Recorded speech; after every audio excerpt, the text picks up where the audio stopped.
Good evening, everyone. Welcome back to the channel. This is Lower Lap Time. This channel, we speak about everything related to lower lap time and nothing not related to lower lap time. So hopefully in this live stream, I'm going to give you a few tips, a few insights, and a couple of little interesting things about the Las Vegas circuit. I like this circuit. Just as I'm looking at it now, I know it's copped a lot of flack in some other channels and media and stuff for being, obviously it hasn't got its history, but it's a good track. Trust me, it's a good track. It's got a lot of technical corners. It's low grip. It's cold. It's night. It's street circuit. There's a mad straight for overtaking.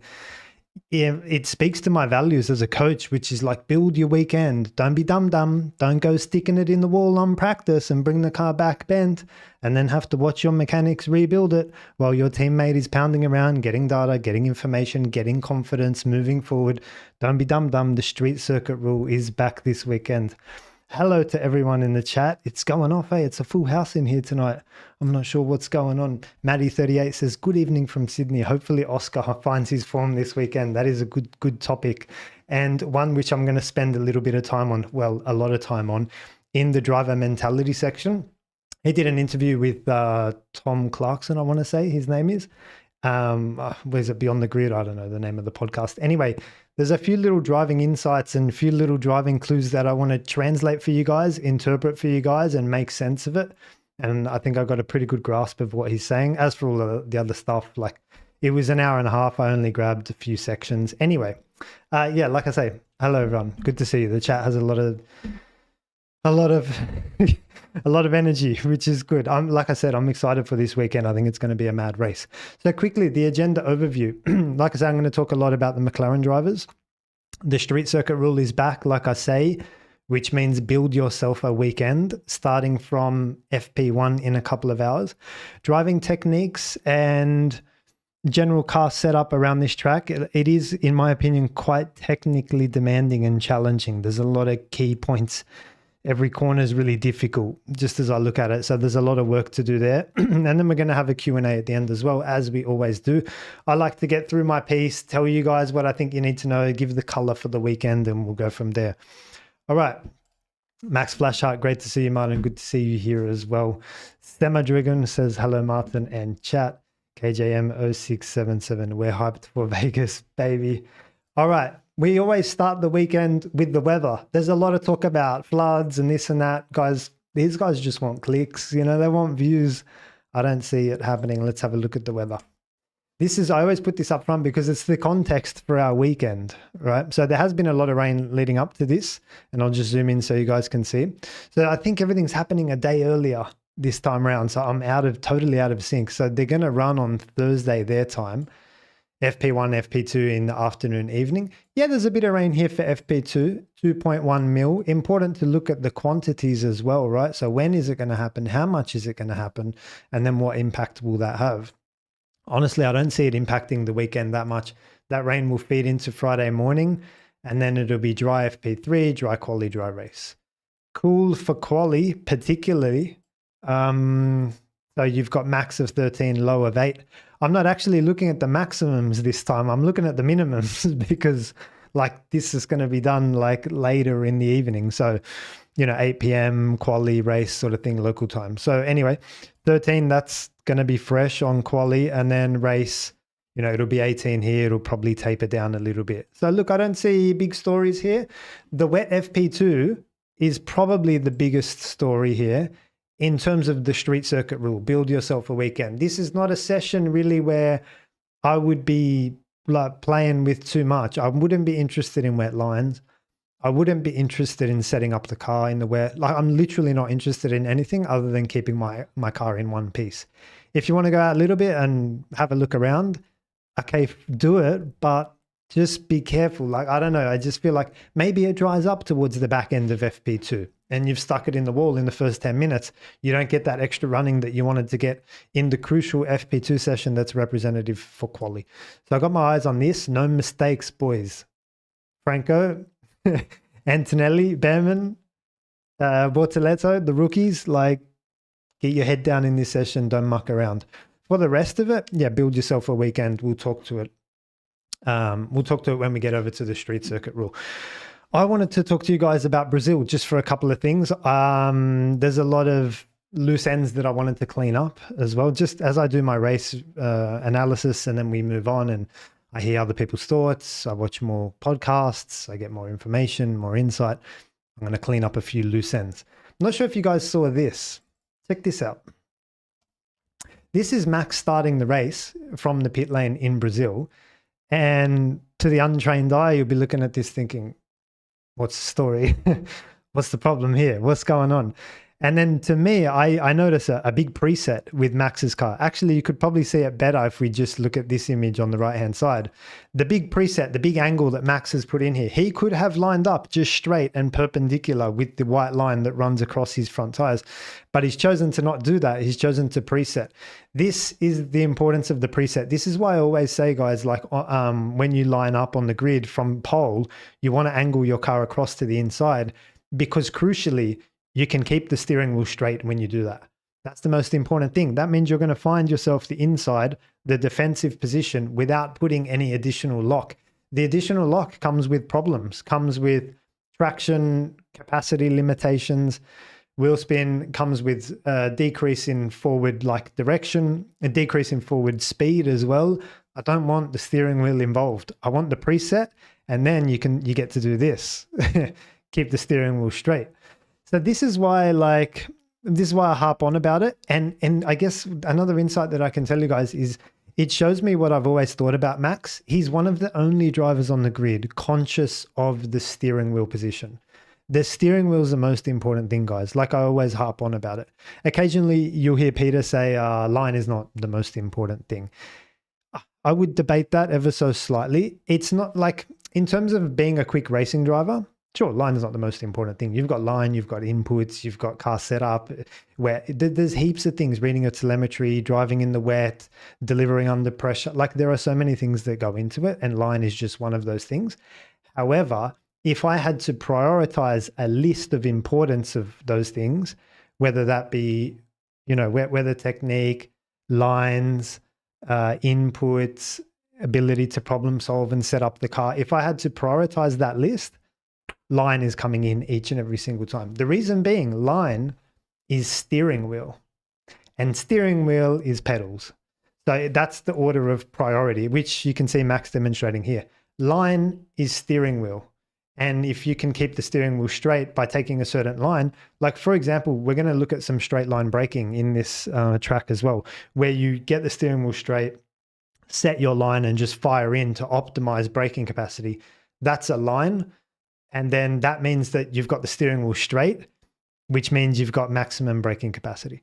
The same as like when Lando and Oscar spun down here, turn 3, just further down the track. You'll know where Oscar spun it in the sprint. And Jolyon Palmer was looking at like the lock that Oscar had on. And I did that comparison as well. If you give me 2 seconds, I'll try to bring it up. It's not part of my script. So I just have to find it. Come on, Martin, this is where you got to work quickly, my friend. Where is that? Give me 2 seconds. I do want to bring that up. It'll be here, sprint race. There it is. I got the picture. Yeah, so Jolyon Palmer, I don't know if he saw my video. If he did, Jolyon, you want to credit me, mate. So the steering wheel condition. Lando's got the steering wheel fairly straight as possible, and it protects you. And it's a line thing, because having the steering wheel turned or having the steering wheel straight, obviously you're going to go on different trajectories. So line is steering wheel and steering wheel is pedals. This means that Lando can bury his foot on this curb. No problem at all. Then you've got Oscar. He's turning into this curb. You can't use the pedals so much when you do that. He's going to traverse a line that's like, Lando's going to go straight for a bit and then come around, and Oscar's just going to hug this all the way around. You can't do that. So I hope that makes sense, guys. But anyway, I wanted to call out to you the preset that, like, I don't know if you guys saw that. Let me know if you did or didn't in the chat. But I was like, nah, neat, cool, good job, Max. Like, I like to see that stuff. I thought that was cool. What else do I want to tell you about Brazil? Oh, yeah. Okay, Kimi Antonelli's restart has been getting a lot of attention as well. Whether it should have been penalized, what the cause of it was. People have been spending a lot of time analyzing it. For me, it was pretty straightforward. Yes, he did start in 3rd gear and he did get wheel spin as well. So the two things can coexist. I think we're starting in that 3rd gear, the higher gear. I think it, like, sometimes the engine can make a higher torque as well. at low RPM, and then just what happened, Kimi just put his foot down and just went whoop, and the wheel spin, he just got like a spike. So if you hear the onboard, if you see the onboard, you'll hear it. And I had the onboard as I was scrolling through my Instagram reels. I saw it. I'm like, oh, he did get wheel spin. And I kept scrolling. I should have saved it and showed you guys. But nevertheless, you can see it in the telemetry, right? I'll bring that up for you guys now. Because what will happen, here's the context. Give me a sec. Just before I bring up the telemetry, what will happen if a driver gets wheel spin, they'll put their foot down, whoop, you'll hear the wheel spin, and then what's going to happen is the driver's going to get back out of the throttle. That's your indication as to whether or not there was indeed wheel spin. So I can show you that, guys, now. No problem at all, cuz. No problem. Let's zoom in. So this was the restart, lap 5, blah, blah, blah. There it is there. You can see it. You see that Kimi Antonelli puts the foot down quite hard. Well, harder than Charles and Oscar, for example. And you look at that by the rate of growth of steering. And then this lift here, you see that?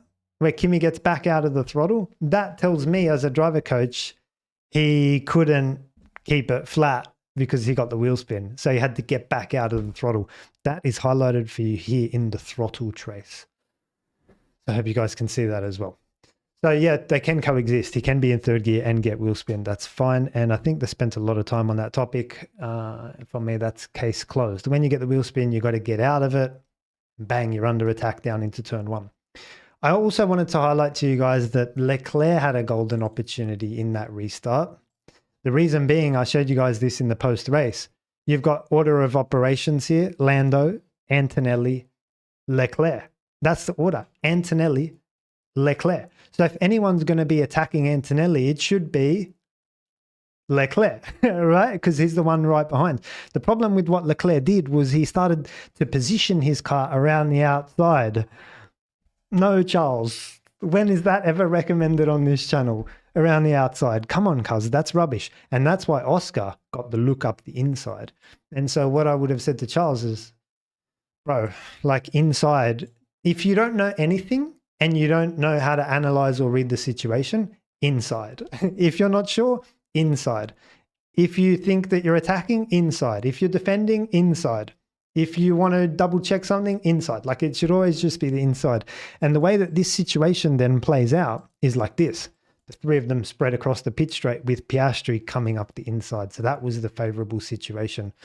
And that meant that Leclerc, you know, he was where he was. And it wasn't his fault he got wiped out, but it was his choice to be on the outside. I'm not a big fan of that. The whole thing that happened there down into turn 1, did any of you guys get flashbacks of this? Can anyone give me a year, a driver, a car, a team, a track? This it reminded me of this. Pretty much you've got the slow car in the middle here. If you haven't got it already, it's Spa 2000, Hakkinen and Schumacher. Arguably one of the best overtakes in Formula One because it was just cool. But the same thing happened. What happened was Michael Schumacher was directly behind this car. I think it was it Zonta? I don't know who this backmarker was. But Schumacher chose the outside. The Ferrari chose the outside. Exact same. Leclerc chose the outside. Schumacher chose the outside. The McLaren, Mika Hakkinen and Oscar Piastri, chose the inside. And then bang, checkmate. And that's why I say to you guys, the move was very straightforward for Oscar. He clean blew that. It's interesting because Oscar can dive from a million miles back and commit to his braking point. And I'm going to talk to this a little bit later on as well. He can dive from a million miles back and do like a Ricciardo and overtake you. But when presented with clean space up the inside, couldn't outbrake Antonelli on that occasion. I think I have an understanding why now that I've heard this interview that he's done, because he just didn't respond in the intra-braking zone, during the braking zone. Oh, I've broken here, Kimi's broken here, I'm going to roll out of the brakes and go side by side. No, Kimi Antonelli, you don't turn into this corner until I turn in. I'm in control of the apex. I'm on the inside. You sit there, you shut up, you don't move. and Oscar didn't do that. He was he went early and Kimi went late and Kimi committed to the corner and it was Kimi's. And that's just what happened. And that's why, you guys maybe have heard my take on it in the shorts. I put out a bunch of shorts on Instagram, TikTok, YouTube as well. My take is that it was soft from Oscar. He didn't commit himself to the braking zone and he got hurt and he got in trouble for that reason. So I think that if Oscar had his chance again, he would have just checked Kimi and said, okay, you're going to brake here, check. I'm going to brake next to you. I'll brake next to you such that you can't turn in. There's no way you can turn into the corner with my car there. And I'm going to wind you guys back to the Miami sprint race as well. So there's a lot going on. All right, let's move on to the driver mentality section because it's going to feed me nicely into Oscar, his mentality, the technical, what's going on with Lando, the front end, the suspension, the mindset, Miami sprint, the overtake, the whole thing, the braking and so on. So here we are, driver mentality section, Oscar Piastri. If you haven't heard the interview, my key takeaways were just the way he talks about braking and the way he explains braking and his style of braking. His style not being very malleable, very adaptive, very responsive, very on the fly. He describes his style as being very, this is my braking point. This is where I want to brake. This is the latest place I want to brake, and that's where I'm going to brake. And I want to get to the apex as soon as possible and brake as late as possible and just try to pull it up, basically. And so what we're going to do is listen to the audio all together at once. I'll play it in full, firstly, and then we'll go through it piece by piece and react to it. So let me bring it up for you guys now. Pressure you're putting, but you kind of iterate towards, well, I didn't lock up the lap before. Can I push it a bit harder? Now I feel like I'm on the edge of locking up, or, you know, just from a pure stopping power kind of thing. You know how much you're getting thrown around in the car when you stop. So it's something that kind of comes naturally, but it's different for different people. And, you know, some people are very, very active on the brake pedal. What do you mean by that? They're very quick in kind of adjusting their brake pressure through a stop. And, you know, one thing is... Are you active? I would say no. Okay. I think one, you know, there's kind of a few ways of doing things. You know, obviously judging, you know, how to get to the apex in the best way possible, the fastest way possible when you're going from 300 to 80, for example. Trying to judge that distance is not very straightforward. And, you know, some people are better at kind of not picking the perfect braking point, but then being able to manage all the way to the apex. Some people are better at picking the right braking point and then kind of maximizing what you have to get to the apex. And both of those kind of approaches have strengths and weaknesses, I would say. I think for me, you know, normally my driving style is pretty smooth with a lot of things. And braking is generally one of those things. But there are strengths and weaknesses with that. You know, sometimes that works massively in my favor, because if I get to the right place, or when I get to the right place, then I can be incredibly consistent.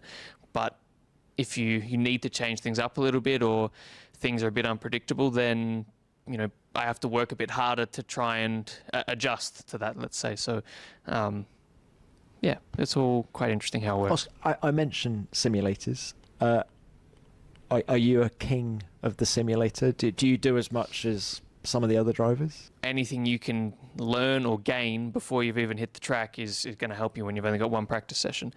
So that's kind of the first way I look at it. The other way is simply to have fun.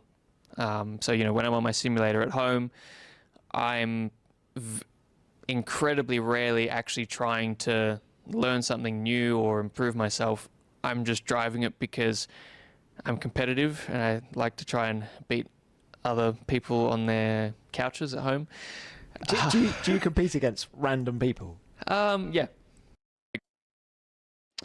You guys are sharp. You guys are sharp straight onto it, exactly like Lewis, late, hard, committing to the braking zone, but then, you know, leaves you no scope. It's kind of like an all-in approach, right? So look, I thought I'd play that for you guys in full. It's a 2-minute clip that I just took. And now we're going to go through and dissect the different pieces. So stay with me. I'm going to pull out pieces and topics, and I'm going to translate and tell you the importance and tell you what's going on through the whole thing. So I got my notes here. I'm just going to read off them. Let's get into it. All right. So the first topic is iteration. Oscar talks about how to find a braking point, how to find a reliable braking point, and then how to how to modulate that pressure as well. The super chat just come in, MAK70. Give me, yeah. I mean, give me a sec. Max had the tightest lines in Brazil. Any thoughts? He did, and I mentioned that in my post race. Yeah. Give me a sec, MAK7. I appreciate the super chat. Thank you. But I'll come back to that just as I want to clean up this Piastri piece. Hold that thought. I'll answer it when we get to the end. He talks about how to find a reliable breaking point and iterating towards that point. So I've got a live stream out that I did last year, and it's entitled How to Drive Like a Machine. It's in the description of this video as well. And it basically says that every time you do an input, you're making a prediction for how much grip you think there's going to be. So let's say you brake for turn 1 and it was a little bit early. Cool. Next lap around, wherever you broke, do the same thing, but just go a little bit later. Cool. So this is called like iterating lap on lap. And it seems like Oscar is very aware of this and very good at this. And I like this from Oscar. This is a strength. This is a positive. He's aware that, hey, if I did this and I got this, like if I put this input and I got this output, then here's what I need to adjust for the next lap. I like that from Oscar. That's a good way to build yourself up into the weekend. So let me play that section for you now. And I wanted to just call out that's a positive, and that's a piece on iteration lap on lap. Pressure you're putting, but you kind of iterate towards, well, I didn't lock up the lap before. Can I push it a bit harder? Now I feel like I'm on the edge of locking up, or, just from a pure stopping power kind of thing. You know how much you're getting thrown around in the car when you stop. So it's something that kind of comes naturally, but it's different for different people. Okay, so the next piece that I want to talk to you guys, hopefully you understood all that iteration. I didn't lock up, so I'm all good. And hopefully you got that piece on iteration. The next piece that I want to talk to you guys about is he can iterate lap on lap well, but I'm not sure that he can iterate intra corner, within the corner, make the ad hoc on the fly adjustments. And I'm talking about like a crazy level here, guys. Obviously Oscar's brilliant. Like he led this world championship for a bit. I'm being very critical here. We're pinpointing at details that even he's trying to finalize. But there's a difference between lap on lap iteration and then just playing with the situation of the corner during the braking zone. And here's the context. You're never going to brake at the same spot every single time. It's just not going to happen. You might have your 100-meter board, and even if you are braking at the 100-meter board for your corner, every lap, every fuel, every tire, every track combination, everything is different and changing all the time. The grip is always changing. You can't always brake at that point, and you won't always brake at that point because you're human and you're going to be always slightly later, slightly earlier. That's just what happens. The second thing is you're also not going to hit the brake pedal in exactly the same way as you normally do every lap. You're a human. You're going to put it down sometimes a bit harder, sometimes a bit softer. Sometimes it'll be slightly earlier and slightly softer. Sometimes it'll be slightly later and slightly harder. Again, I'm really in the details here. You've got to zoom into the telemetry to be able to see this, but that's what happened. So what you need to do then is you've got to be aware. You've got to be switched on like, oh, that was early. I can go softer and roll out of the brakes earlier and carry more speed in. Situation A. Or, oh, that was a bit late. What I'm going to do is hang on to that brake and just pluck the downshift super quick, and I got to pull this car up this time. That's situation B. You can have both in very micro kind of amounts, basically, because we're talking fractions of a second and fractions of meter, like we're talking centimeters of braking deep or braking later, and slight differences in pressure every lap. So there's the lap on lap adjustments, which I think Oscar clearly gets, but then there's the intra corner adjustments where you need to be able to do it. Now, the problem is, if you're a late hard braker, like a Lewis, like seems to be like Oscar, you actually haven't got much scope to play with anything. So when you brake late and hard at the last possible second, your only goal and hope is that you pull the car up successfully and manage to take the corner reasonably well. Whereas, and I like to do this, I'm an early braker. If you brake early, you've got heaps more options. You can roll out of the brakes earlier. You can pull a few downshifts if you want. You can start to turn in. You can turn in later.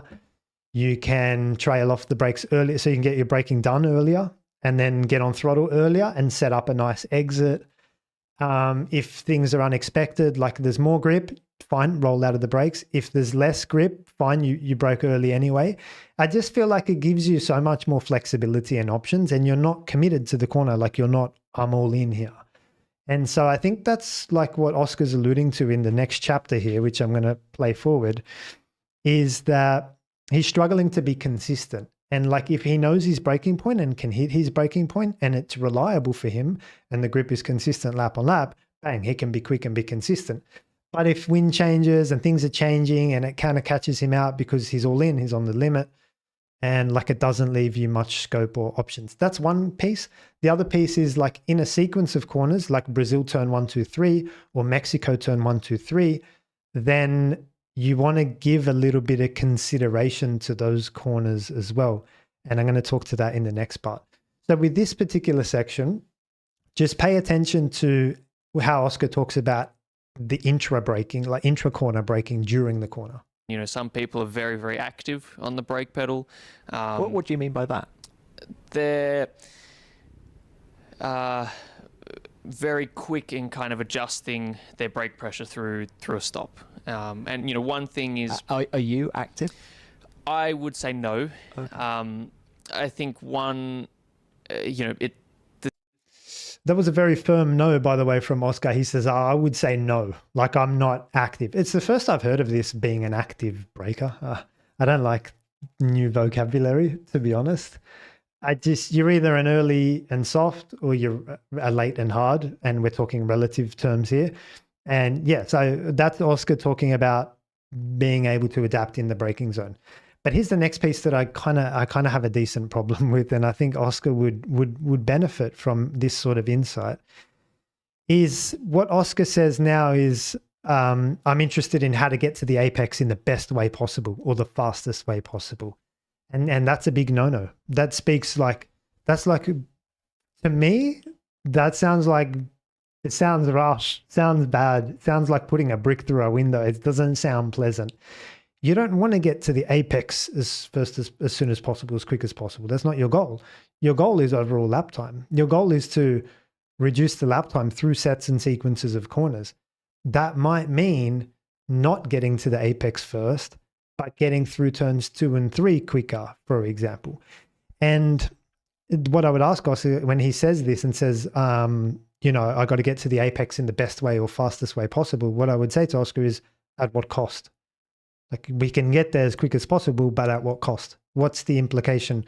Is that the ideal way to optimize the sequence of corners?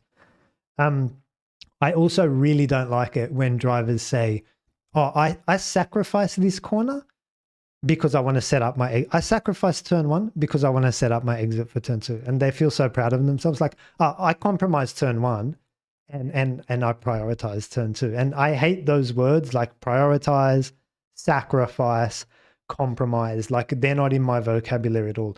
The only word I use to describe this is optimize.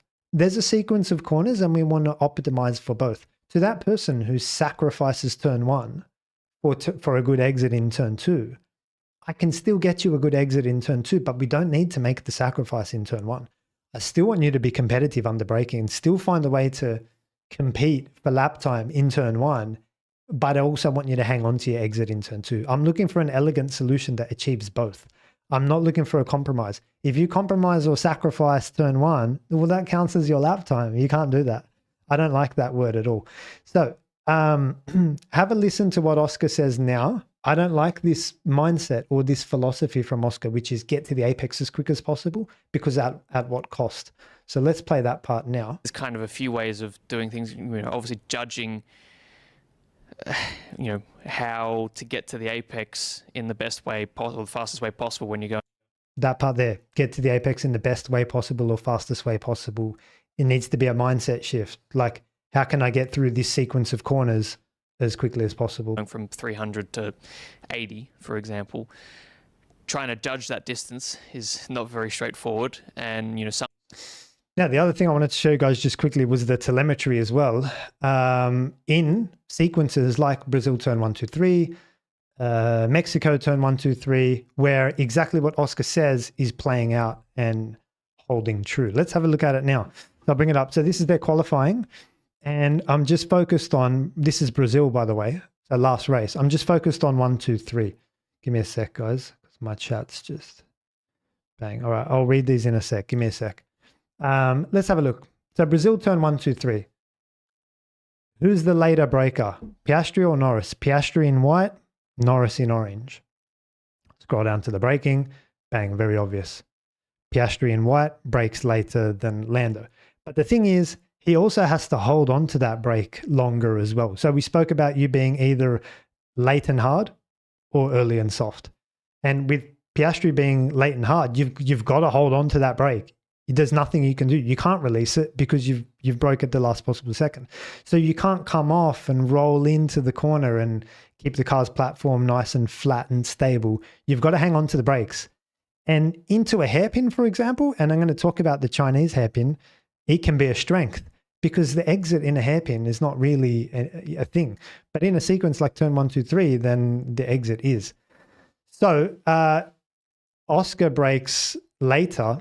You see the delta comes slightly in Oscar's favor. He finds 25 thousandths of a second under braking, but then through the sequence of corners and on the run down to turn 4, Lando pulls it apart. Lando's delta just goes vroom. And then as we break into turn 4, this corner is called, what's this corner called? Decido de Lago, turn 4. Then Lando's already built a 10th through that whole section.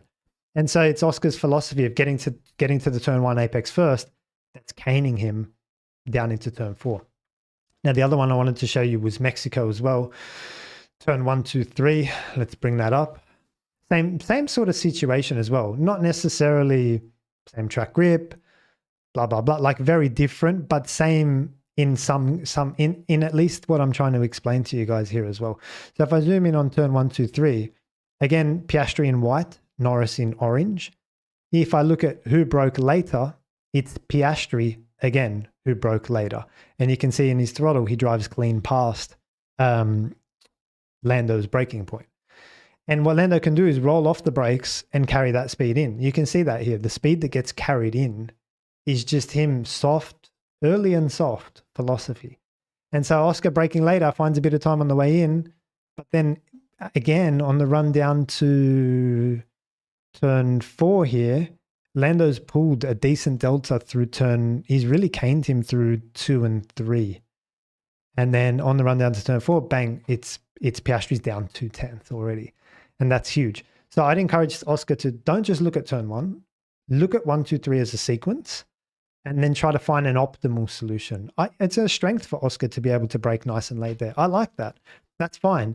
And it's like, how can we work with that, but still maintain nice, clean exits out of 2 and 3, or still roll out of the brakes early enough, get him braking late and hard, fine. But then do we trail out of it earlier? Do we supplement with engine braking? Like, what do we do to make it all work? Or we just do a lot of practice and try to brake early and soft and just flow the car through the corner like Lando does. Anyway, I thought that was insightful for you guys. And then also, like, it speaks to the Chinese hairpin as well. I don't know if you guys remember, but when Oscar took pole in the Chinese hairpin, he comes on the radio and he goes, that was the hairpin of my life. And he found like 2/10 in the Chinese hairpin. And so you can do that in a hairpin because that's what a hairpin is all about. A hairpin is just a big, hard stop. Who can brake latest and get to the apex first with the car in reasonable shape? And then the exit is not really a function of your entry. Very different to a long corner of constant radius or these sequences of corners where you do need to give consideration. A hairpin is just, and I'm talking hairpin in the truest definition. Chinese hairpin is probably a good one. Canada hairpin, probably another good example. There aren't many, like even the Japanese hairpin is a little bit, you're turning and braking into it. There's more grip on the outside than the inside. It's a hairpin, but it doesn't, the Chinese hairpin is your truest definition of a hairpin. So then I guess what I'm saying here is I'm learning that Oscar is a late and hard breaker. He then talks about managing the situation to the apex, and we're going to need this weekend in Vegas because it is so low grip. You break late and hard, you're in the wall. Do you know what I mean? Like similar to what we saw in Baku in the race from Oscar. You're in the, like if you just mess it up, you're out, you're gone. So street circuit rule. And particularly with some of the curved braking zones as well. If I just bring you guys over to the whiteboard super quick, and we'll talk to this in a second as well, but particularly with the curved braking zones here and here, like I really don't want Oscar to brake late and hard. Actually, I just want to go early and soft and use engine braking. Don't ask too much from the brake pedal. Our time is not there. Our time will be, you know what I mean? And here it's more like, just don't make a mistake. So like, I don't want to lock up I just want to just keep the car, we roll, just roll with the car, let it just flow and glide, and inputs are less, it's almost like, how can I explain this, guys? Like almost like you give a good knife to a chef, but just let the knife do the work. You don't need to chop aggressively, just good technique and just go through. I want to play this next piece to you from 105 to 120. Let's see what he's got to say. Some people are better at kind of not picking the perfect braking point, but then being able to manage all the way to the apex. Some people are better at picking the right braking point and then kind of maximizing what you have to get to the apex. Okay, so in this particular situation, I wanted to call out to you guys that this was the whole Kimi Antonelli thing in Brazil. Oscar picked a braking point that wasn't quite right. Let me bring it up for you guys. Give me a sec. We know what happened here. Oscar, what are you doing to me? You're making me work today. All right. Oscar picked a braking point that we know wasn't quite right. He had all the space and luxuries and rules and everything working up the inside, everything in his favor here. He picked a braking point that was a bit early, wasn't quite right, and Antonelli comes and brakes later. And it's that intra-corner kind of awareness and reaction and understanding that I'm looking for here. All I would want Oscar to do is roll out of the brakes and just palm Antonelli off and just say, sit back down, little kid. Don't, this is not your corner. You wait over there, all right? Because this is my corner. That's what I wanted Oscar to do in this situation. A lot of people said, the rules, the way they're written, they don't promote racing. And I would argue the opposite. Oscar went in soft into this corner, and I would say go in harder. And doesn't that promote racing? If the solution for Oscar is go in deeper, go in harder, block and check Antonelli to your right and say, hang on a minute, this is my corner, then doesn't that promote racing? The alternative is we ask Oscar to go softer, and that's not racing. So I think it was in Oscar's interest to get this done. Anyway, what I'm calling out to you, the insight here is Oscar's awareness. I broke early. I need to roll out of the brakes, and I've got to prevent that intra-braking zone adaptation, malleability, kind of, I don't know the word I'm looking for here, but that, yeah, you guys probably know you guys know what I'm trying to say in the chat. The ability to play with your braking pressure during a stop is the technique that was missing here from Oscar's Brazil turn 1. Now, a lot of people said, well, Kimi Antonelli would have turned in on him. Are you sure? Are you sure? How sure? How much? This is the thing, right? You put your car next to a good racing driver like Kimi Antonelli. He's not turning in. He's not dumb. The reason he turned in is because Oscar wasn't there. There's no Oscar Piastri here. I'm free to turn in. You put your car next to Kimi Antonelli and he turns in and sees your car there. He's not going to continue to turn in to hit you. Like he's a professional. And we saw that in the Miami sprint. This was these exact two drivers, same. I think it was Antonelli got the pole in the sprint. And then Oscar got the run up the inside, and they're here, like in a very similar situation to what they could have been in Brazil. Did Antonelli turn in and wipe out Piastri? Come on, cuz. Like, it's Piastri's corner here.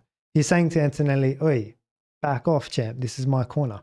And Antonelli gets pushed off. Now, in this particular example, Antonelli goes, oh, good to know that's how the rules are. I'm not sure if Antonelli made a particular note about how to race Oscar, or just in general wheel-to-wheel combat, and thought next time I get an opportunity to compete for the corner, I'm going to compete for the corner.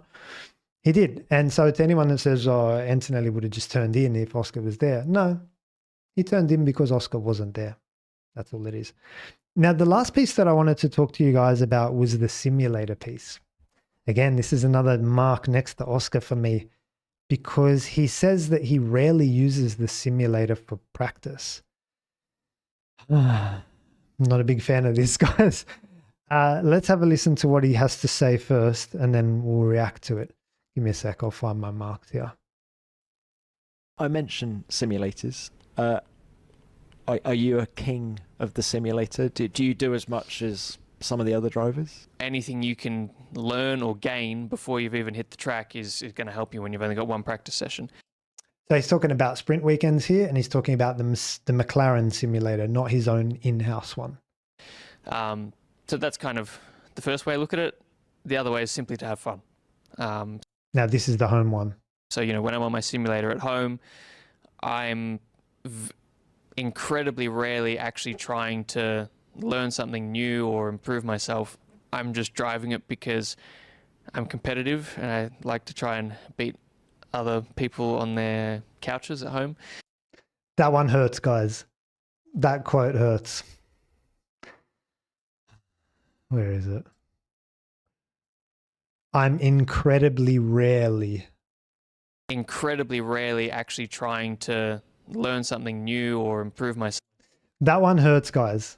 That one's not, I was working with Oscar, I'd be like, hey, could you imagine Roger Federer saying, when I go onto a practice court, I'm incredibly rarely looking to improve my technique. I just go out there to hit a few balls and have a bit of fun. Do you know what I mean? Now, I know Oscar didn't mean it in that way. He meant that what I do with the team is good enough and it's not necessary for me to do more. Might just be a blind spot for Oscar. He might not know the things he needs to work on or how he can work on it, or that like he's very young in his career. He might not be at that level of, okay, this is a game and a tool, but how can I use it to play and try and learn, try different lines. I mean, he's got some stuff to work on with modulating the brake pressure.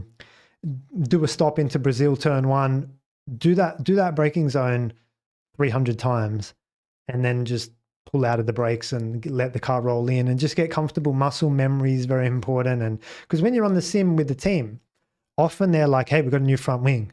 Can you jump in and try it? We've modeled it in. Tell us how it is. All right, I'll jump in, do a few laps. Where are we this weekend? We're at Vegas. Oh, okay, cool. I'll let you know. Yeah, it feels better in the high speed, and maybe in the low speed it's not as good, but yeah, I think it's good and we'll bolt it on. Okay, cool. Thanks, Oscar. Bang, he goes home. So he's not in that situation. He's not learning anything. That's like team feedback. He might be getting, like he said, getting his eye in and getting coordinated for the track. But at home, hang on, what's going on with this? What's going on with this brake pressure? What am I not getting? What do I need to understand? How can I be better at being more adaptive intra braking zone? Let me find some big stops like Monza turn one, or maybe some decreasing radius corners like Bahrain, or increasing radius like Spain. Let me find different corners and play with my brake pressure, or Brazil turn one, Mexico turn one, the ones I called out. Let me just try to model them and see what I can do, just from a curiosity point of view. I didn't like that from Oscar. I think as he gets older, he'll look back at that and be like, yeah, I was giving up opportunity here. Now, I wanted to talk to you guys quickly about Lando's mindset shift as well. It's amazing that everyone's come out and saying, wow, have you seen Lando's mentality? It's so good now. He's so confident. He's so positive, and he's so honest and everything. And everyone's questioning Oscar's mentality, saying, what's up with Oscar? Where's the self-confidence gone? And my question to you guys in the chat, just as I have a quick drink, is, why do you think the mindset has changed? Where does the mentality stem from? I've mentioned it before on the channel. I've mentioned it with regards to Lewis and Ferrari, and if he had any self-doubt or mindset implications. Mindset, mental, confidence, sabotage, your general mood and feeling. What's that downstream of something more important and more fundamental than mindset, in my opinion? Let's see in the chat if you guys can get it. Just as I have a quick drink, and I'll monitor the chat on my phone, because it comes through quicker than it will come through on my PC.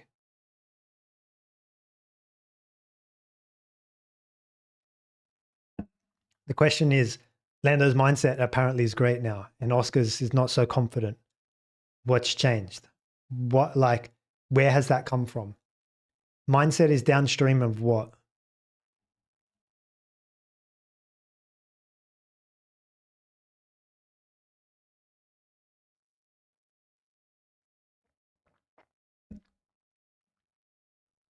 You guys are close. This one's close. Lando's confident because he's winning. Yeah, self-confidence. My question is, what drives that? And what's going to make you have your self-confidence or not? And like, it's not just something that comes out of nowhere. The results, success. You guys are directionally correct, close.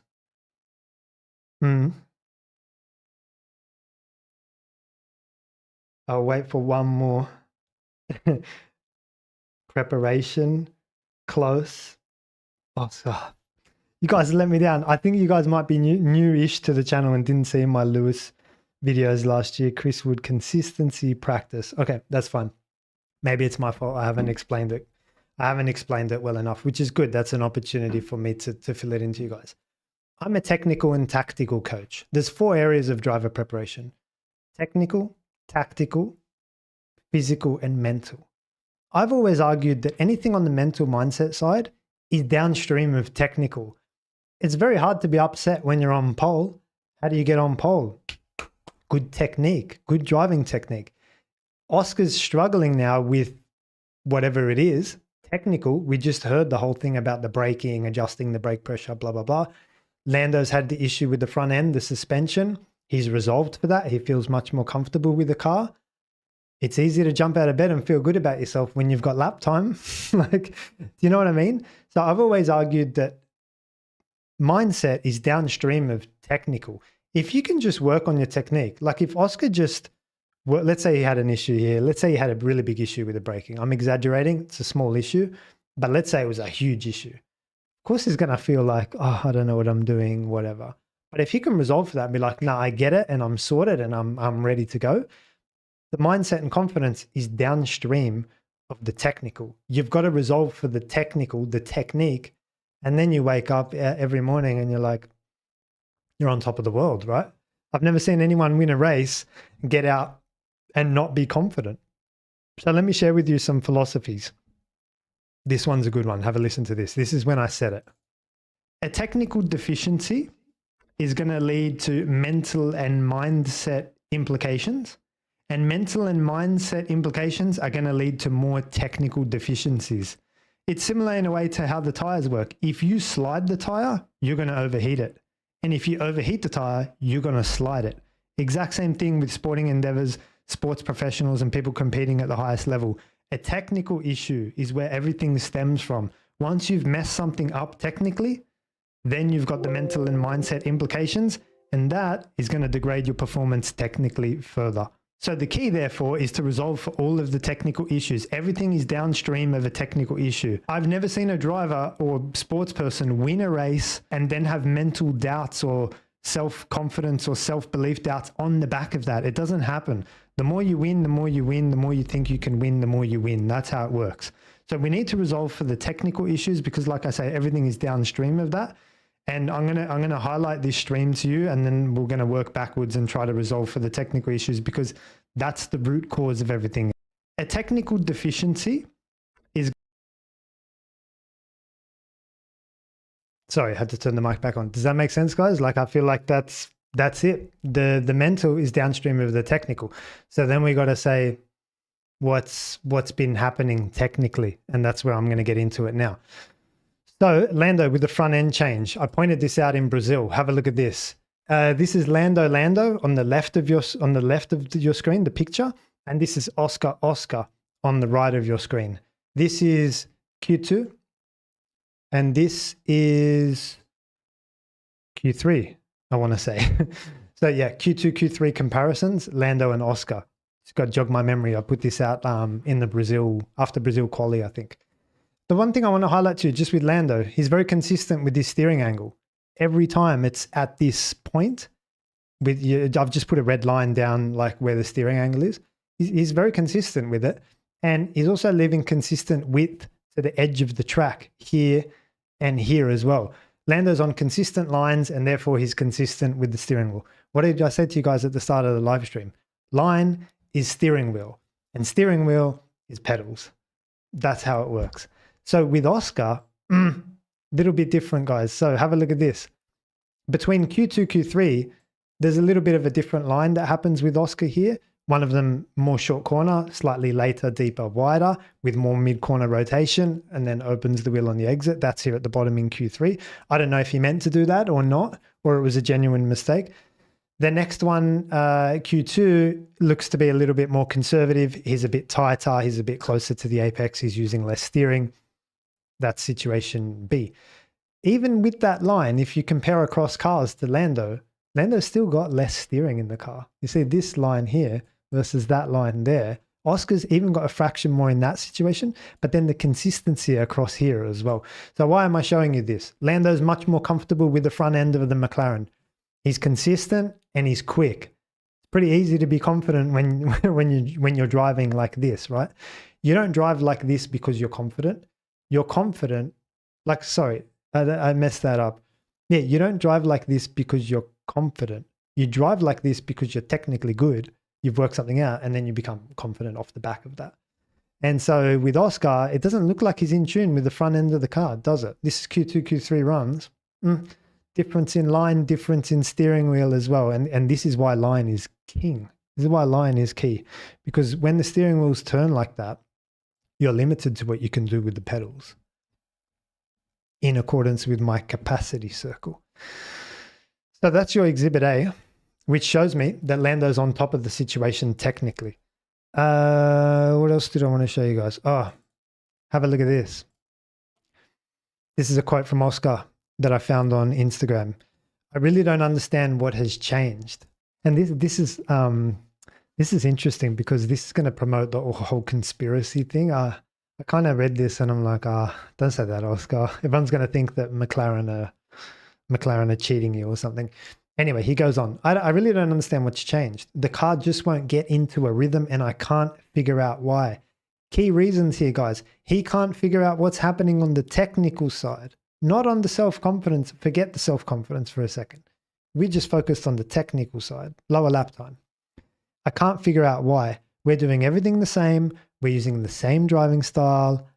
I can't figure out the source of the problem.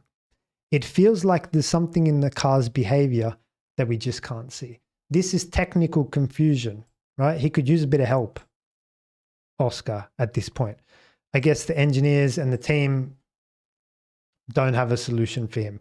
And now this is where it becomes tricky on the mental side, on the mindset side. You start to think, I don't understand what I'm doing, basically.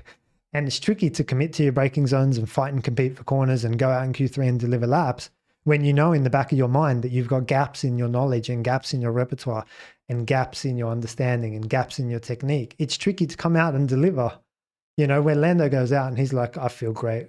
I feel complete. The car's doing everything I wanted it to do. Have a look at this. This is an interesting graphic, which I found online as well. I'd love to quote the source, but I really can't remember. Okay, so 2025 is here. And this graph shows you the difference between Lando and Oscar in terms of lap time percentages, who had up or down and how much. So if it's down the bottom, Lando was faster. If it's on the top, Piastri was faster. And obviously the bar is going to tell you the magnitude, how much. So in the first part of this season, a lot of orange bars, a lot of Oscar Piastri poles. This is qualifying runs. He got pole in China. He was out qualified only just in Japan. A good pole in Bahrain. I don't know if pole, but sorry, beat Lando. Beat Lando in Saudi. Just missed out in Miami. Beat him in Imola. Missed out in Monaco. Beat him in Spain and Canada. Then what happens? I've annotated this. 13th to 15th of June 2025. There is the suspension feedback update for Lando Norris post-Canada or during Canada. And you've got Austria, Silverstone, Spa, Hungary, Zandvoort, blah, blah, blah. Look at the demolition that Lando's been doing here. If Oscar does out-qualify Lando, it's by a fraction. If Lando out-qualifies Oscar, he's caning him. So this is, again, back to my point. If we just go back a few steps, the mindset is downstream of the technical. This suspension update has been significant, and Lando has been like, beautiful. This feels like home. I'm back. And then Oscar's like, hang on a minute. Lando's quick now. what do I do? Do you know what I mean? And I've always thought like he's bloody quick. When he's in the zone, he's quick, very quick racing driver. I've always said on the technical side, Lando's excellent. There were always questions on the racecraft side and the mental side. But as at wherever we are now in November 2025, he's resolving for those. His racecraft looks good. His defense in my Mexico turn 1 was excellent. The way he dealt with the sprint race in the wet was excellent. He's been great lately, has Lando. And I guess he's happy now with the balance of the car. And, you know, he's confident as well to go with that, which is important. Cool. Okay. We spent an hour on the mindset. Sorry, guys. We're going to skim through the track. Now I'm going to tell you guys what you need to know. The street circuit rule is back. If you're new to the channel and you're not familiar with my street circuit rule, build yourself a weekend. You're not going to win the weekend in FP1. You're not going to win the weekend in FP2. You're not going to win it in FP3 or qualifying. You need to be there in those sessions. And like Oscar says, iterate and learn and problem solve and adapt.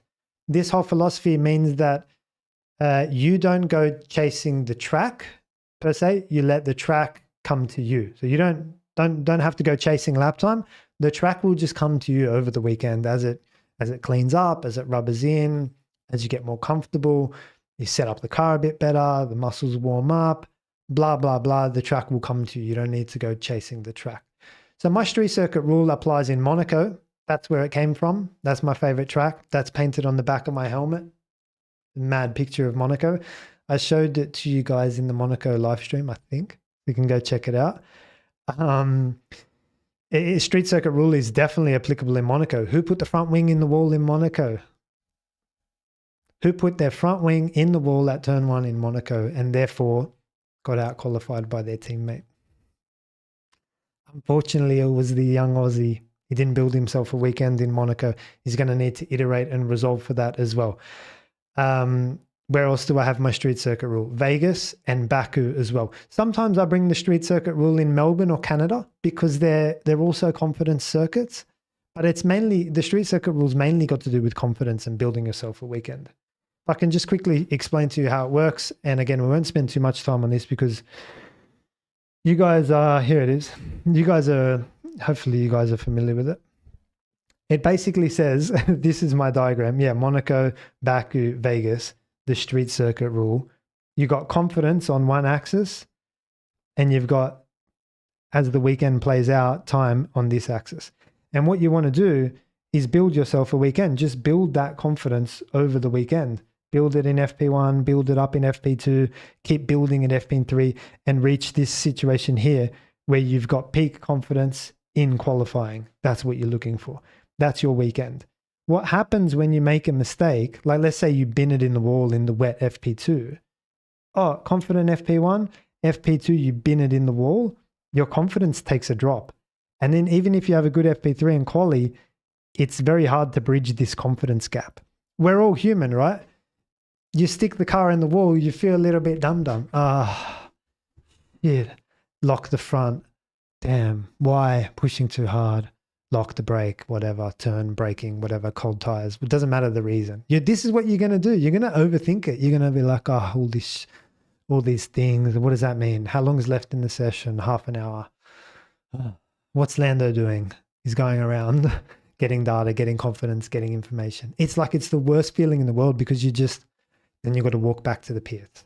Then you see the car on the crane. They crane. And you're just thinking this whole time, this is BS. You know, it's just playing on your mind. And you're just like, okay, what am I need to do? I need to get it back out there for FP3. Do I push? I got work to do now. I got to make up for lost time. What do we do? It's just all nonsense. You don't want to deal with it all. I'd rather you be 2 tenths off, but still in the game, still in the street circuit rule game than in the wall. So exactly, your comment here, first couple of laps in FP1 should be, let's just feel this car. Exactly. Just feel the car, feel the track, blah, blah, blah. Do your little aero checks. Like literally just go chill out. Like all I want you to do is come home and have a shower safely in one piece, you and the car. That's it. I don't really care. You've just then got to build yourself the weekend. Obviously, there's a point at the weekend where we got to start chasing lap time. But, let the track come to you. It will come to you. That confidence will start to come. The thing is, around this track in Vegas, mate, if you lock a brake, you're screwed. There's walls everywhere. And that's the problem. That's why the street circuit rule's in effect. If this was like Abu Dhabi or something, you lock a brake at turn 5, for example, it's all good. There's heaps of runoff here. But that is not the case this weekend. Mate, you lock a brake at turn 5, there's a hard boundary over here and you're in big trouble. And then there's a crane waiting to pick your car up and then place your car from here to here where you'll be out. And you don't want that. So that's why into here, you just got to be careful. I like to leverage a lot of engine braking here as well in these situations. Whenever you haven't got, you guys know my philosophy. Whenever you haven't got braking capacity, KJM, you're on your way to the casino. Exactly. Whenever you haven't got braking capacity, you make up for it with the downshifts. Pull back hard with the gears and just let the brakes warm up for a couple of laps and let the tires warm up. I'd be curious about my qualifying as well. Like, do the tires need more than one lap to warm up? Like, can we do a 1 warm-up lap and a double warm-up lap and just cruise around and build that temperature nicely and go for a push lap on our 3rd lap? Or is it 1 warm-up lap? I don't know. These are the things that I'd be playing with. So that's your street circuit rule. So low grip, like I say, progressive inputs. That's very important as well. On all inputs, you're progressive on the brakes, you're progressive on your steering, and then you're progressive on your throttle as well. And you can't combine your elements so much. Like in this decreasing radius turn 7, you're not going to be like turning and braking super hard because you're guaranteed to lock the left front. It's almost inevitable. So what you'll see some of the drivers do, which is an interesting line, which is, I'll just draw it a little bit less thick, come in, and once they get to that point there, then straighten the steering wheel and boom, just fire it in like that. You'll see stuff like that. Again, it's a line, steering wheel, pedals. That's the order of priority. How do you spell pedals, mate? Come on, Martin, what are you doing? I can't talk and write at the same time. Line is steering wheel is pedals. So what you'll see is like them come through, open the steering for a fraction of a second, and then just to find a bit of extra braking capacity. Do you know what I mean? It's not easy.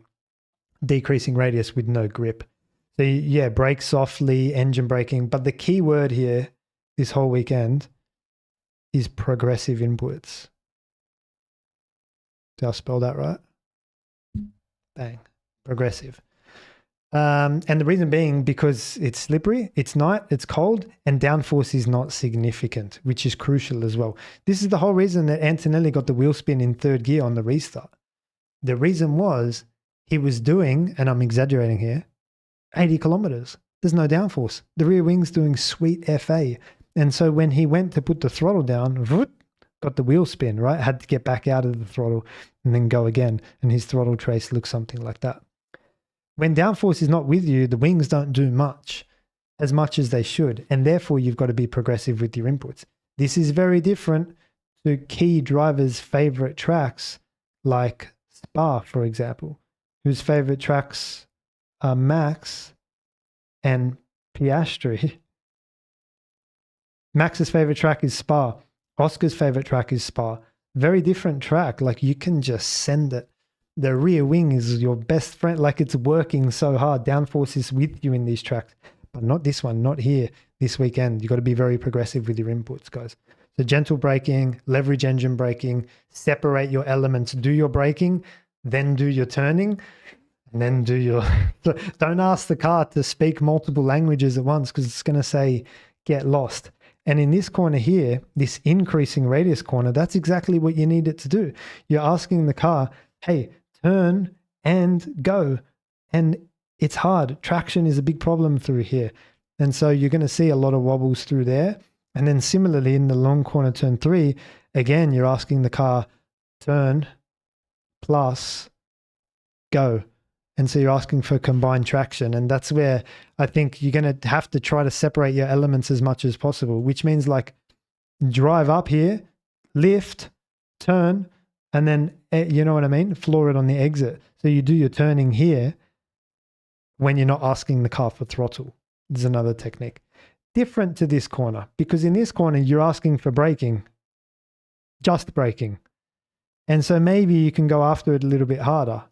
But then what happens is you trail out of the brakes and you ask for steering, that's fine. But for most of that braking zone, you're asking the car for just braking. But here on the decreasing radius, you're asking the car for braking and turning and so on. And there's another decreasing kind of curved braking zone here. Again, guys, this is a really challenging corner. Again, you're going to see the drivers come through here a little bit wider than usual and then open the steering and just fire the car in with that kind of straight line braking. Again, they're desperate for braking capacity,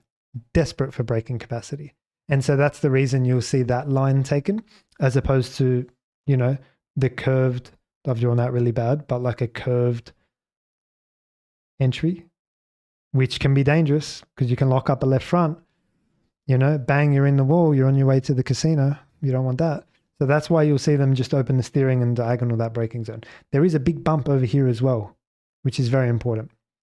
Again, I just want to build up to this bump. Is it still there? Has it changed?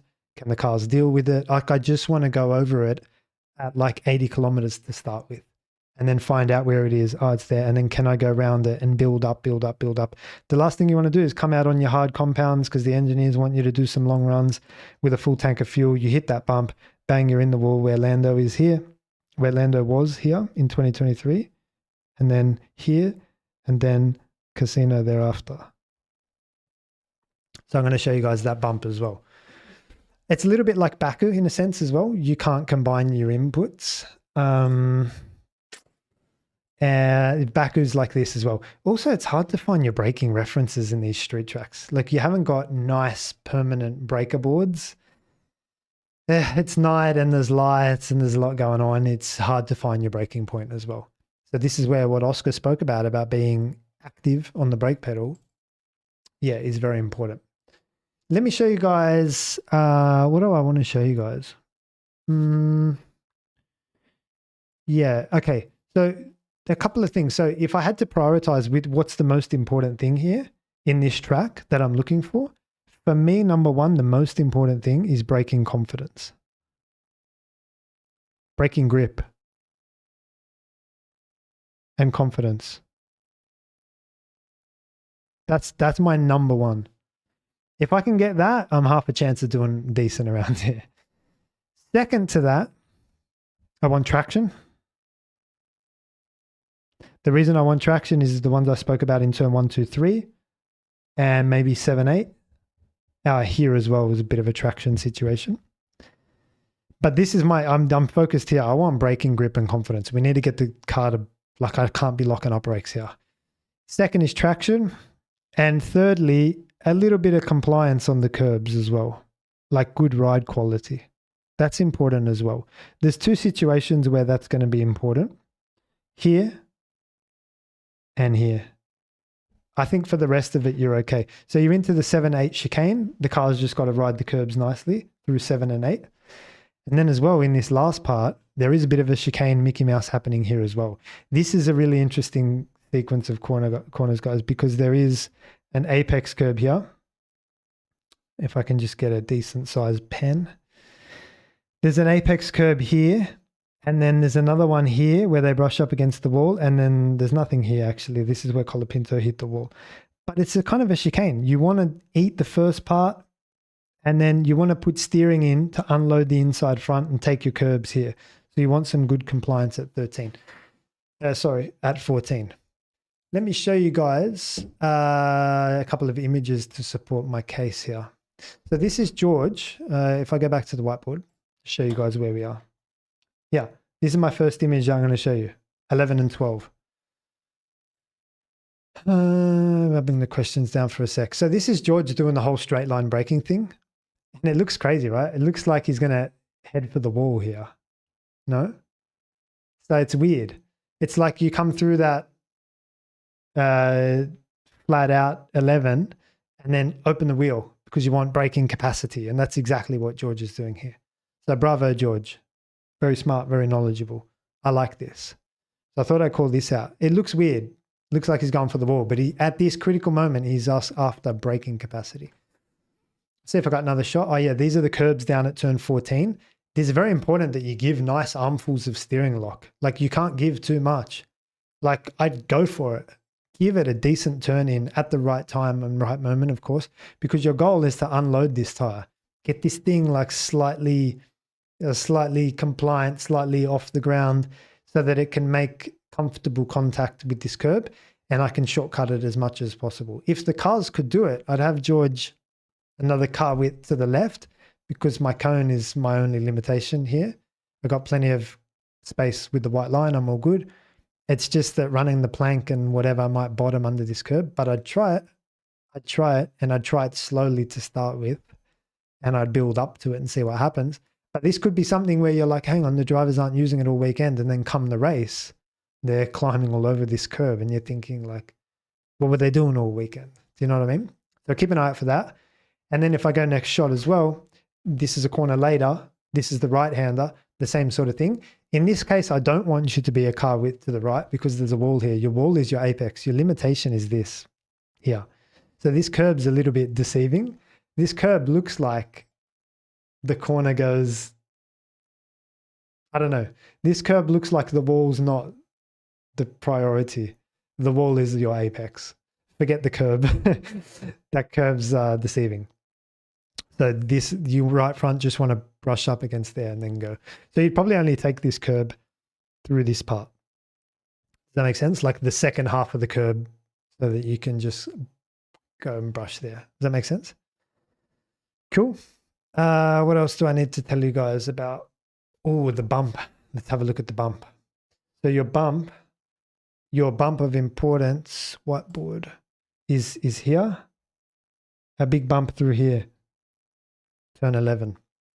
Let's have a look at it together.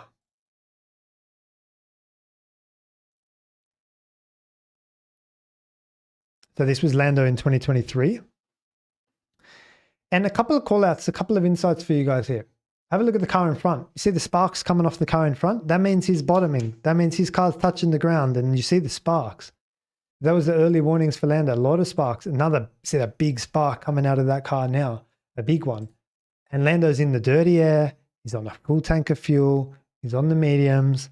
Everything screams like low grip. Then now he hits that bump. The big armful of opposite lock comes and then he's in the wall.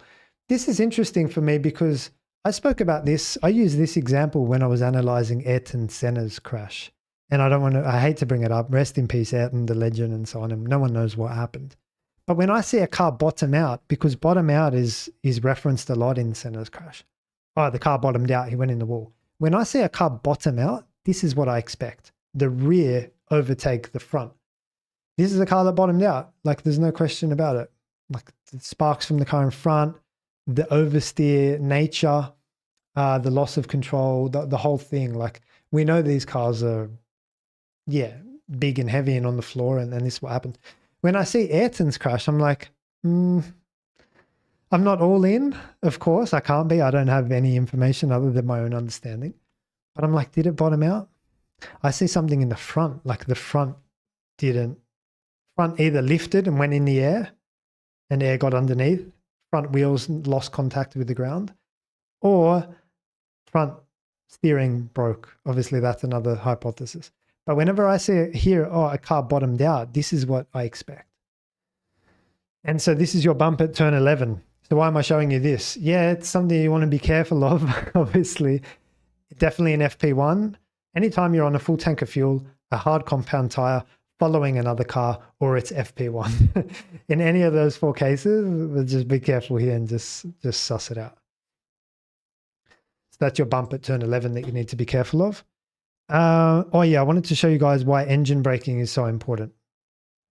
This is a comparison in pole laps between Leclerc's and Russell's.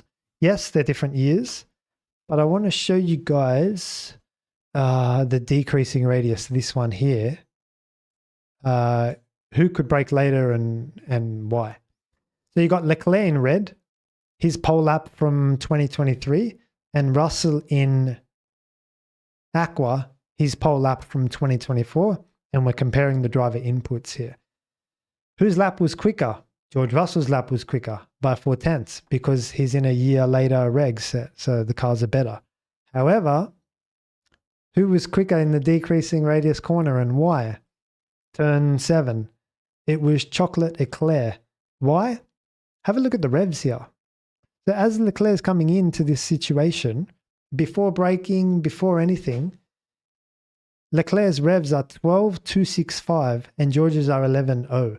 So automatically, even before we think about downshifting, line, brake pressure, before we talk about anything technical, the revs that they run into this corner, it's like Leclerc's in a gear less. And we can verify that. Here, Leclerc's in gear 6, Russell's in gear 7. What does that mean? Well, that means when you go for your lift, as soon as you do your lift, you've got extra retardation you've got extra engine braking. Before downshifts, before braking, before anything. The lift from high RPM gives you a bit of pullback. Do you know what I mean? And that's why Leclerc can drive past Russell's lift point, carry more speed in with more revs, and he smashes gears a lot quicker as well in the first phase. So do. And that whole situation of carrying the higher RPM into the corner, I think is healthy on a qualifying lap. So I thought I'd show that to you guys, more entry speed here. I think that's a good call out. I thought it was interesting. Just shows you the importance of the revs, the engine braking, and how it helps you in such a corner. Again, you haven't got braking capacity. What are you going to do? Like, you got to be creative and use some other solutions.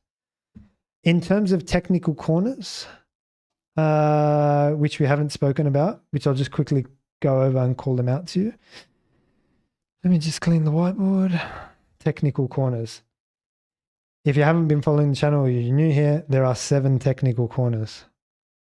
That pen is not thick enough. 7 technical corners.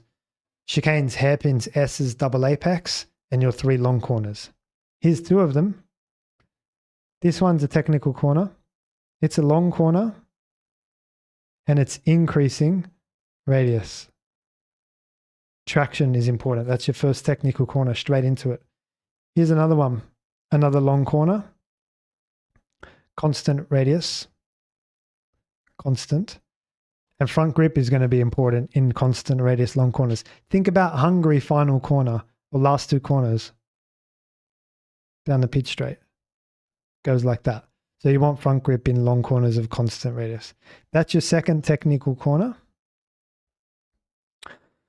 Decreasing radius into a chicane. A lot of long corners here. Decreasing radius, long corner. Where trail braking is key. Into a chicane. Where the entry curb is key.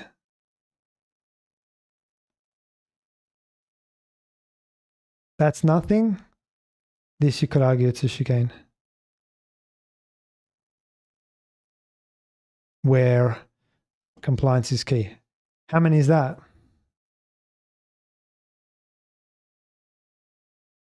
Not bad, eh?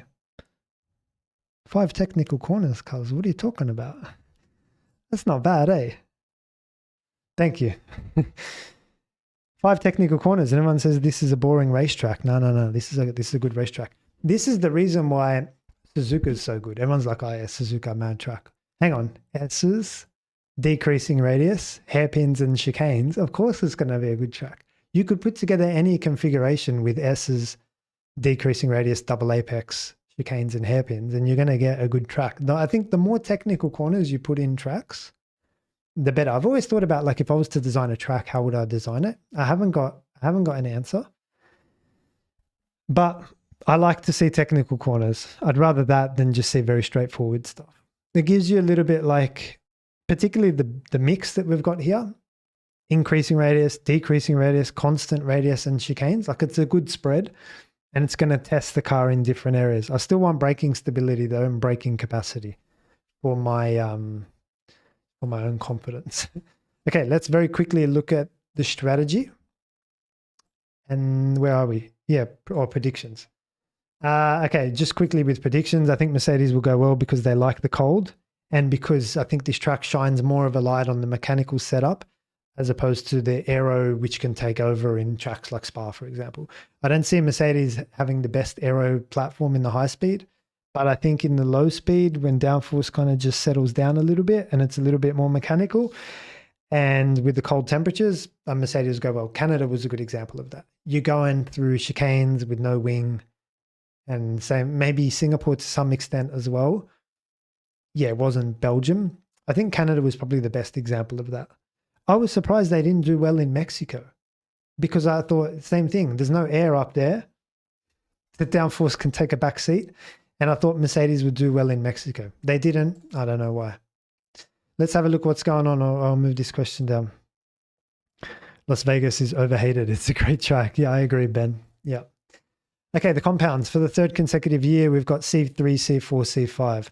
One of the main challenges will be tyre temperature management, especially during qualifying. I said that. I said you might want to do 2 warm-up laps, right? The fact that the sessions are running earlier this year will help the drivers as conditions won't be quite as cold, helping tyre warm up. Okay, great.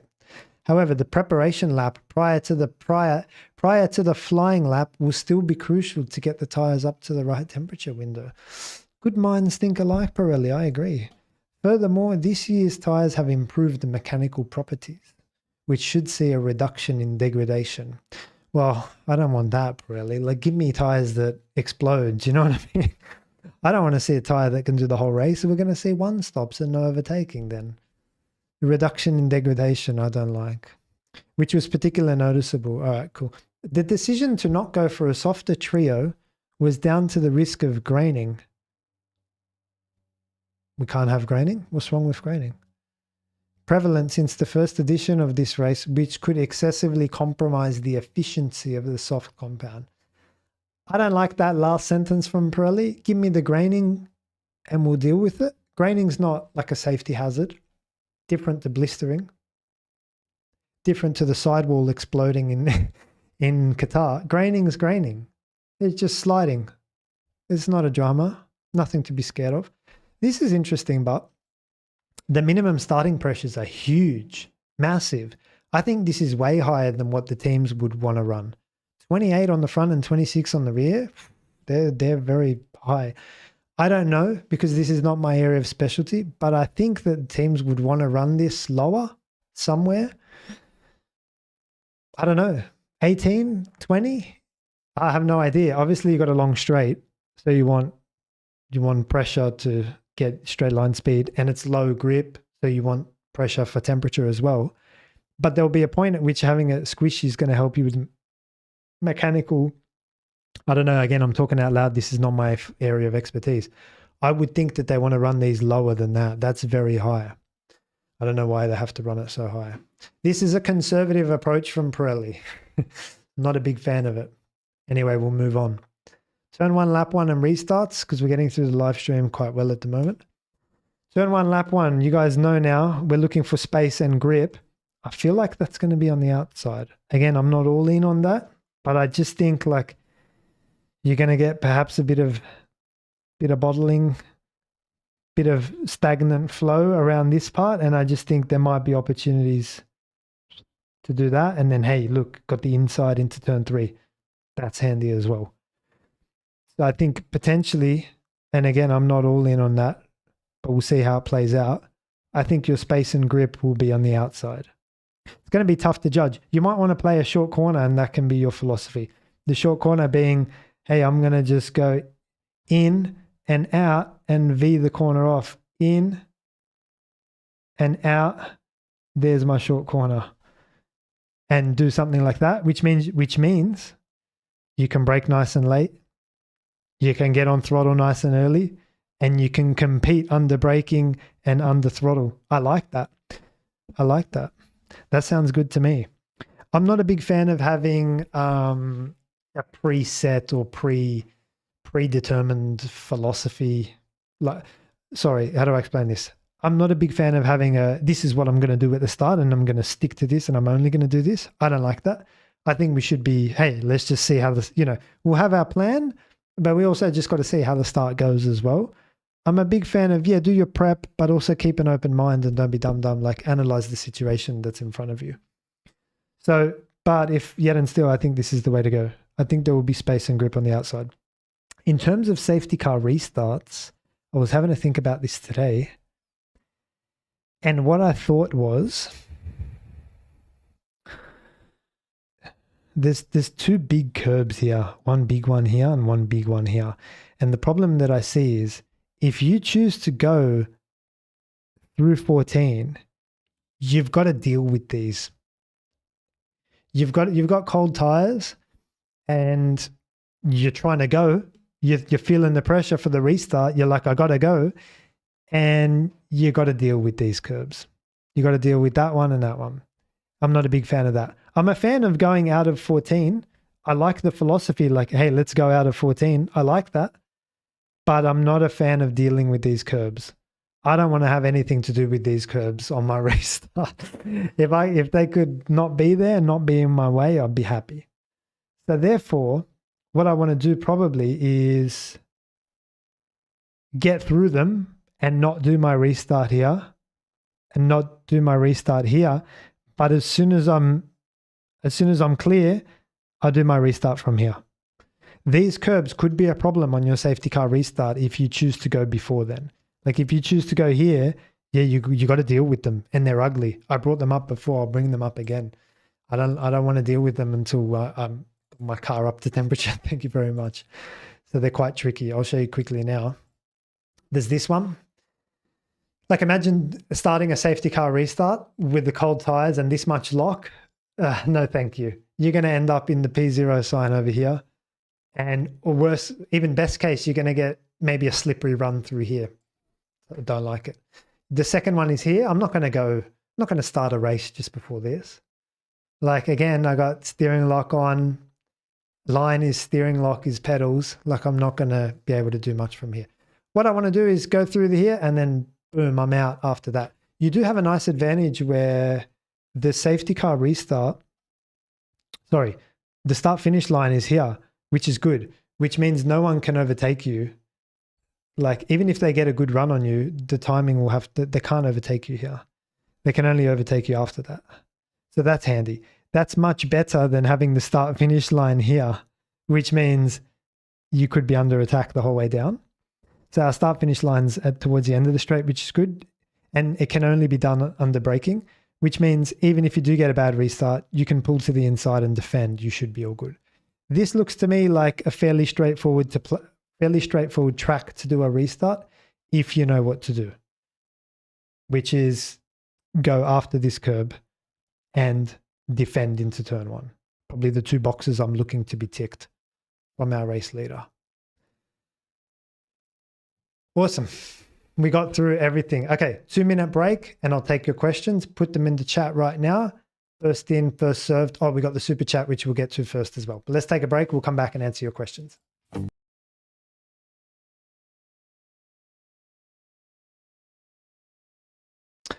All right. That was a quick break. Sorry, I'm choking on water. I need to get to the super chat. That was from MAK790. I can't remember your name. Sorry. It was something about Max's tight lines in Brazil. I can't remember the question exactly, but I do want to answer that. Can you guys help me? Please. Can you guys whack it in the chat, like what it was? So I can answer that one first. Yes, Max was taking tight lines. I mean, I spoke about it in the Brazil post-race video. If you haven't seen that, go check it out. It probably will answer your question. It basically says, yeah, I've barely seen Max drive tight lines before this. I think it was a key factor in him cutting through the field very quickly. Brazil's not necessarily the place I feel like it's a big tight line track, like, for example, one like Hungary, Austin. Yeah, where significant track width, like Malaysia, for example, where you like tight lines are more. He was driving tight lines and he was getting a benefit from it, but Brazil's a very skinny track. And so Max was just offsetting a fraction. If I can find it, I'll show it to you. You guys help me as well. Bring up what was the question? Let me try to find it. Yeah, I got it here. Of course I got it here. What are you talking about? All right, so I'll pause it. So here you can see, like, I just noticed Max a fraction inside of Lewis here. That's all. Just like a quarter of a car width on the inside, gets into the corner slightly earlier. Here's a good shot of it. because you can see Max starting to turn in earlier, but from the tighter position. That's the key part here. Not using all the track width available on entry is what you're looking for with the tight line. Here's probably the best demonstration of it. Who's this? Max is behind and it's Albon in front. Albon with the right front, mate, right up against the white line. And Max just, the tight line says you're not going to find that furthest entry position. You're going to be a fraction inside. And given that the track's quite skinny, you know, Max is limited as to how much he can do that, like how much he can play with it. But yet and still, he's a quarter of a car width inside Albon here. Even here as well. Who's he chasing here? Albon still. Ah, look, you got the graphic as well. There you go. It's hectic. So look, that's what a tight line is. It's not an early turn-in. Let me go to the whiteboard. Guys, you got to check out my Hungary live stream where I explained all this. But let's say you got long corner of constant radius. The tight line says you're not going to find furthest entry position. You're going to start turning in from here. Whereas the early turn-in says, I am going to find the furthest entry position and I'm going to turn in early. And then the short corner says, I don't want to dive in early. I want to just V it off like that and do my rotation up there. More like a wet line, for example. You can do short and then shorter and then shortest. You can extend that as much as you want. But I recommend you watch the Hungary video to work that out. Did you guys get the question for me? Anyway, I'm just reading the chat. Glad you found it. Where is it? Yeah, anyway. So look, the question was about tight lines. Yes, it helped him. Yes, he was driving tight lines. I didn't say it helped him heaps, but it helped him a little bit. I think I've always said if Max could play with tight lines and learn about them and demonstrate them, and I haven't seen Max do it up to this point. So for me, it's always been a little bit of a gap in Max's repertoire. He normally sweeps in from the edge of the track. If Max can do that, mate, that's a dangerous Max Verstappen. I think that's what we saw, a dangerous Max Verstappen. So I hope that answered your question. Thank you for the super chat. Let's get on with the other ones now. My chat is a disaster. Let me go down and find the first question. Question. Boom. Question, Martin, what's your all-time favorite F1 car? It's the F2004 for me. Oh, cool. I like that car, but here's my problem with it. It had traction control. As a driver and as a driver coach, like, I'm pretty sure, did it have traction control? It did, right? When did they get rid of TC? It was 05? Yeah. So it was a mad car. The engine was mad. I love it. But I think it had TC. My favorite F1 car, I've never been asked this before. The 2005 McLaren was cool. Hard to go past that. Mad car. Adrian Newey, V10, Raikkonen. Sick car. The Renault from that era was cool. 05, 06 was cool. The way it sounded on the downshifts was cool. I wasn't a fan of the whole 2010, 11, 12, 13 era at all. And this era, 14, no, neither. The 05 McLaren is up there. I'm just trying to think before that, like Senna's one was cool as well. The introduction to this live stream, when we do the outro, you'll hear it. That's a V12 Ferrari, I think.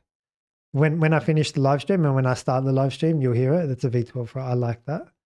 Ferrari V12, like Ascari or something. If I had to pick one, it's a good question. It's a conversation. 05 McLaren, Raikkonen. Next question. Who do you think will struggle more with low grip in Vegas? Max in the Red Bull or the McLaren boys? Another good question.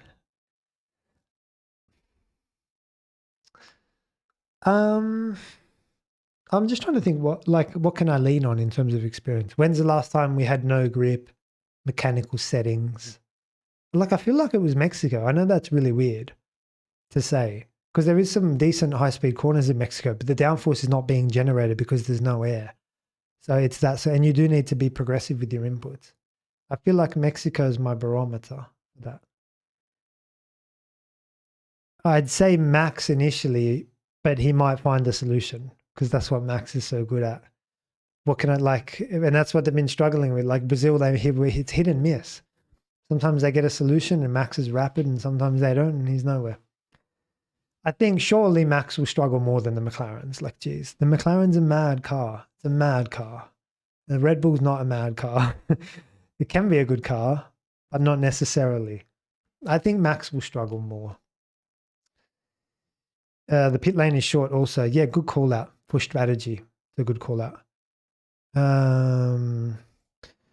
Florina S. Do you think the stewards are actively favouring some drivers by not applying penalties, or are they just plain incompetent? If you're referring to the Oscar Piastri Antonelli thing, I thought that was fair. I thought it was fair. It's an unpopular opinion, but I thought it was fair.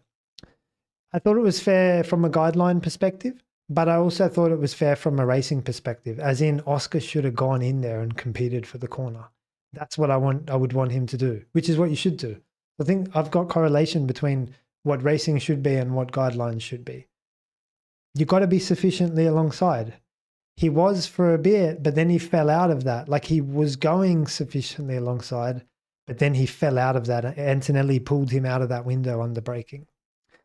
And that's part of the corner. That's before the apex. You've got to compete under braking. It's part of it. So if you're referring to Brazil, I think it was okay.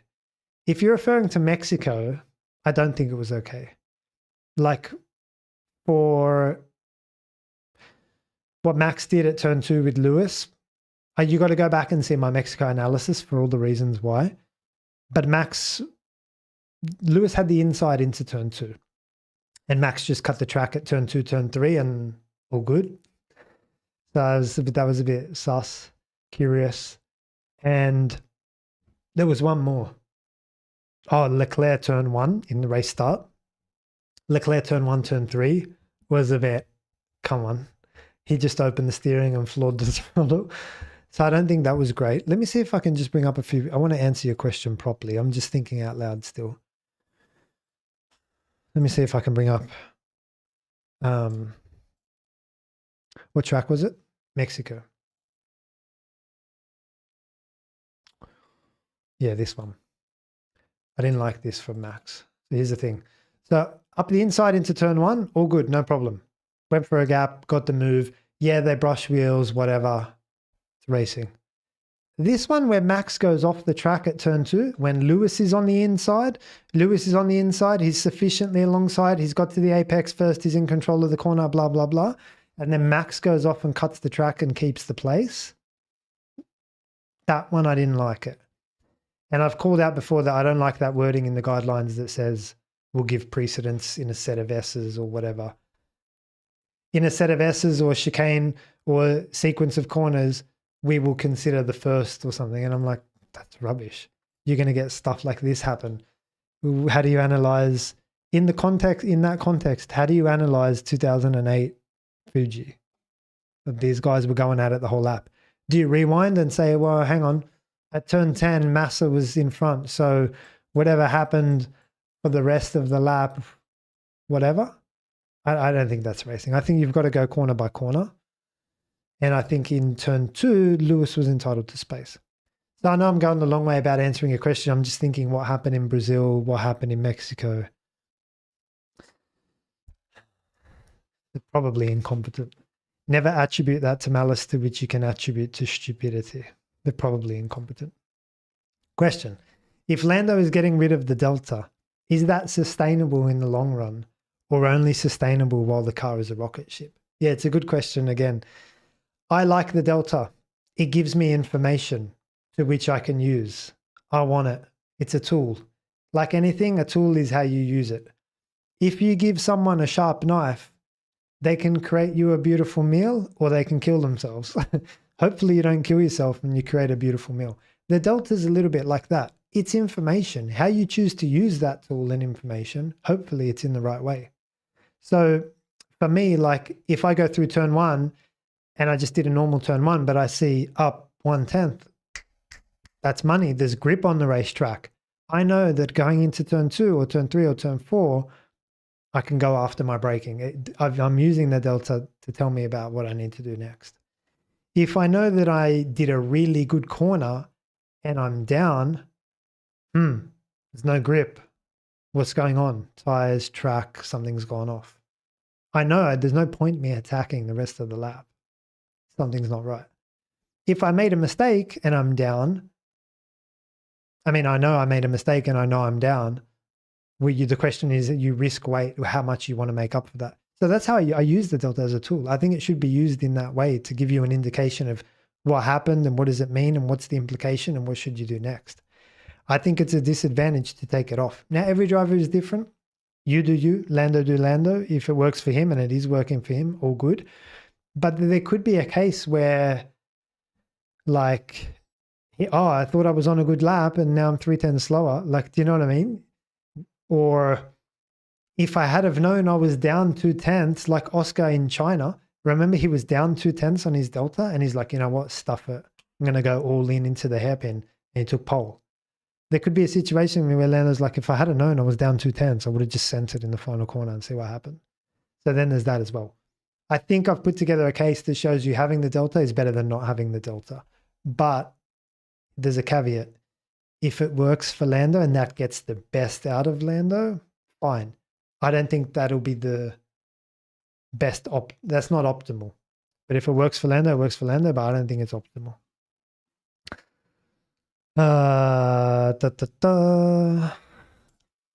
At lower lap time, where is the old Piastri and why is he slower compared to Lando? If you just joined the live stream, I spent a lot of time on it earlier.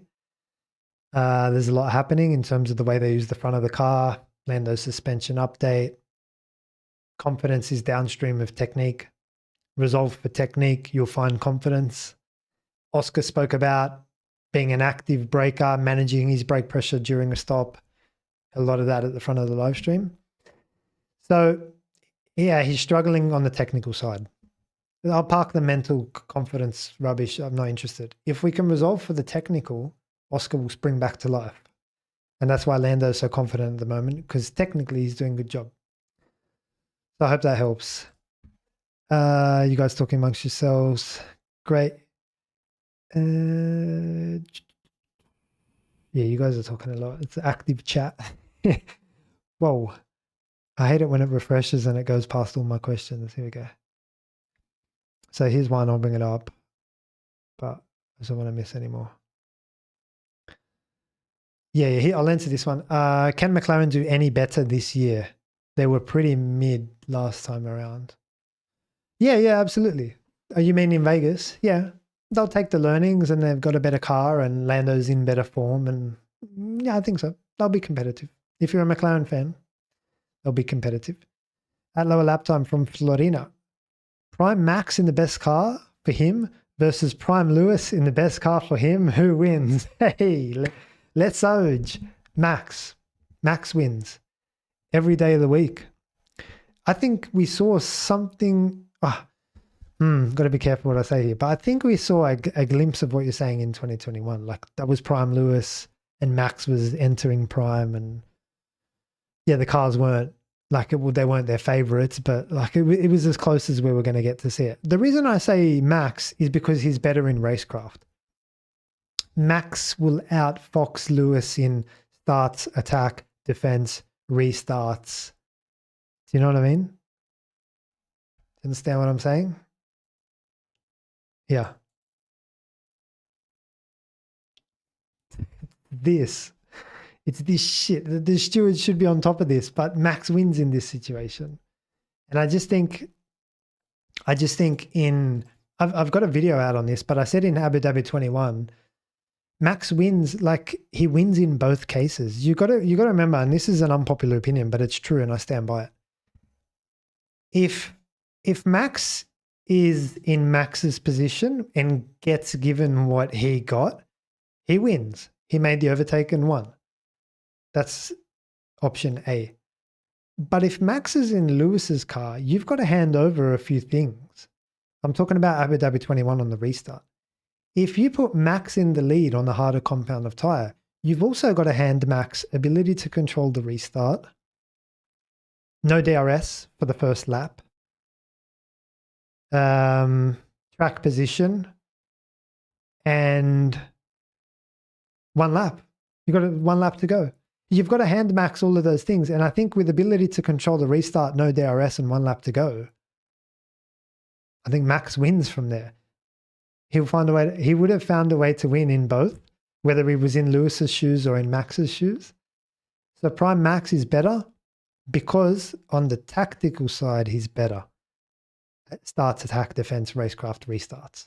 He would have done something creative. He would have like kind of half brake checked Lewis on the restart and then pulled away, and then he would have been defending down into turn 4, and he would have covered him off at turn 5, and they would have been off the track at turn 6. Do you know what I mean? It would have just been a shit show, but Max would have crossed the line first. I'm confident on that.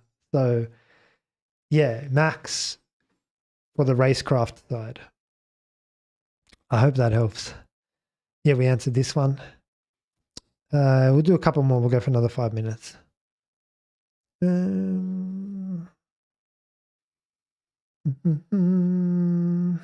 A follow-up question with the steward incompetence.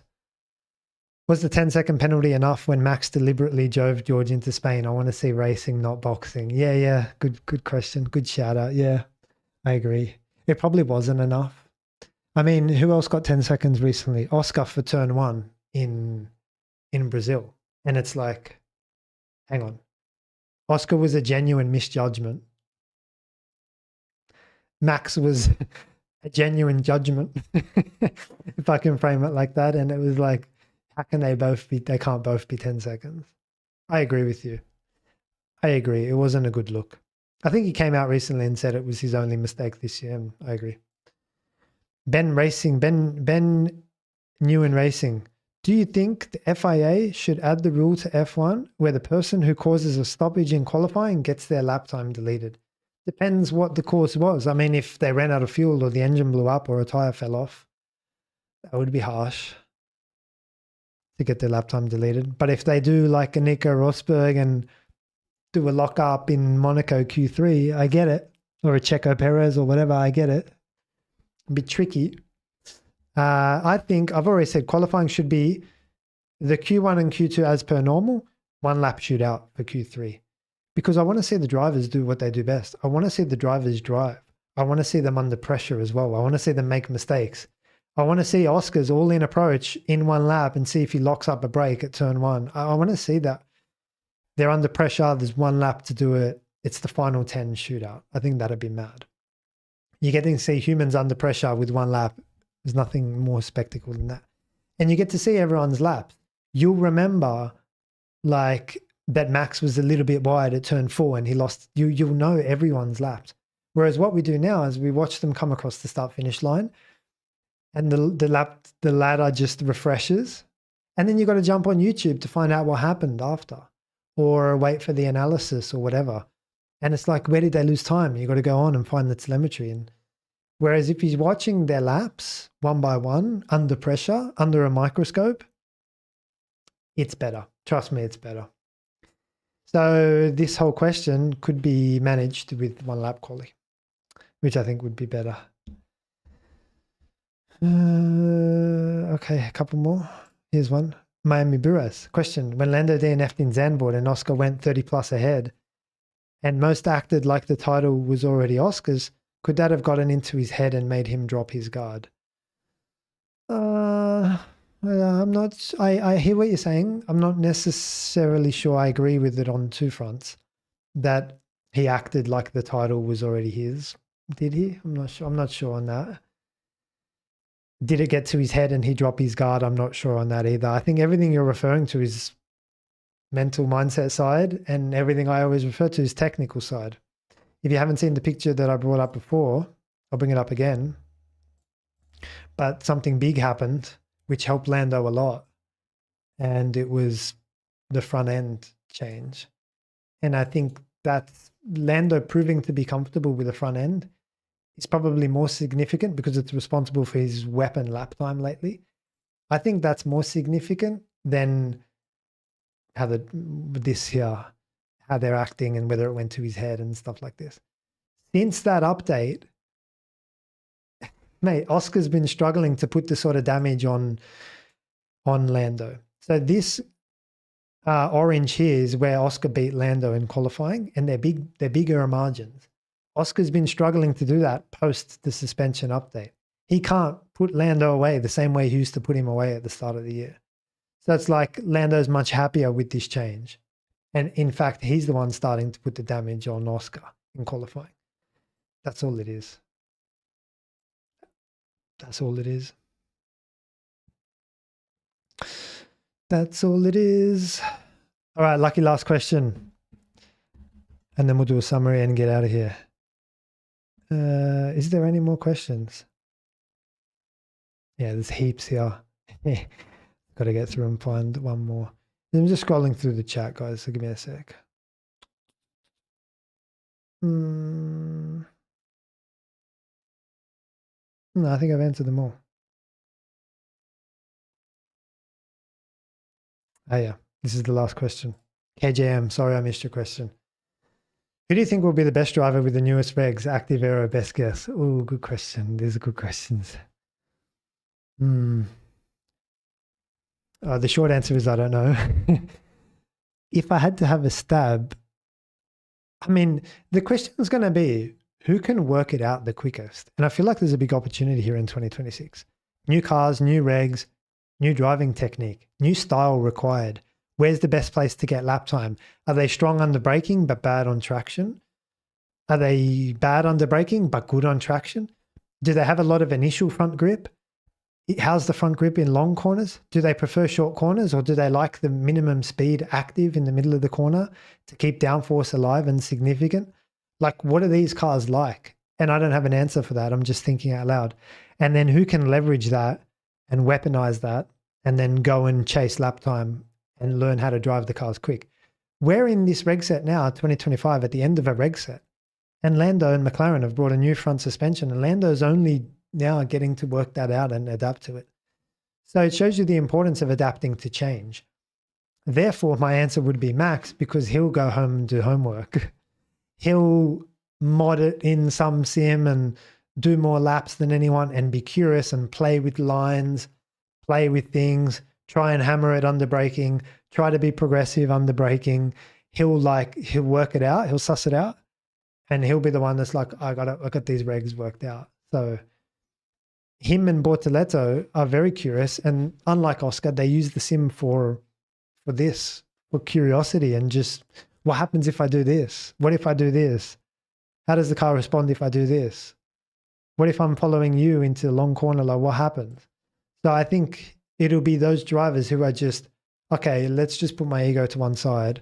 Here's a new car. Here's a new challenge. Here's a new problem. How do I just, I'm not the best in the world. I've got to prove myself. How do I understand my package? So like a Rosberg would smash this. He's very good at this. Problem solving, identifying, yeah, I just think Max at the moment is the best at that. Like, it's no wonder Max is the best when you look at how many laps the guy does. Like, do you know what I mean? If Lewis did as many laps as Max, like, do you know what I mean? I don't know. I don't want to say anything controversial, but I think that Lewis is more talented than Max. Max is just, he's got talent too, but he's just a machine. He'll just work it out and do more laps, and he'll just outwork everyone. He's a proper racing driver. He's not into fashion. He's not into music. Do you know what I mean? He doesn't care about XYZ marketing and so on. He's just a pure racing driver. And when you've got singularity of focus, it helps you. It helps you, believe me. It helps you problem solve and get to the bottom of things quicker. Guys, thank you for this live stream. They're getting longer and longer as we go through. But I hope I answered a lot of questions on the mindset, on what's happening with McLaren. We covered the technical corners. Keep an eye out for that. The straight line braking, the building yourself a weekend, the street circuit rule, where the restarts happen. It's got to be after those curbs because you don't want to interact with them. And just the whole general philosophy of this weekend. Otherwise, we will we'll catch up after practice tomorrow and see what we found. So I hope you enjoyed the live stream. Leave me a question or thought or comment on your way out, please. It helps the channel, and I'll see you guys tomorrow.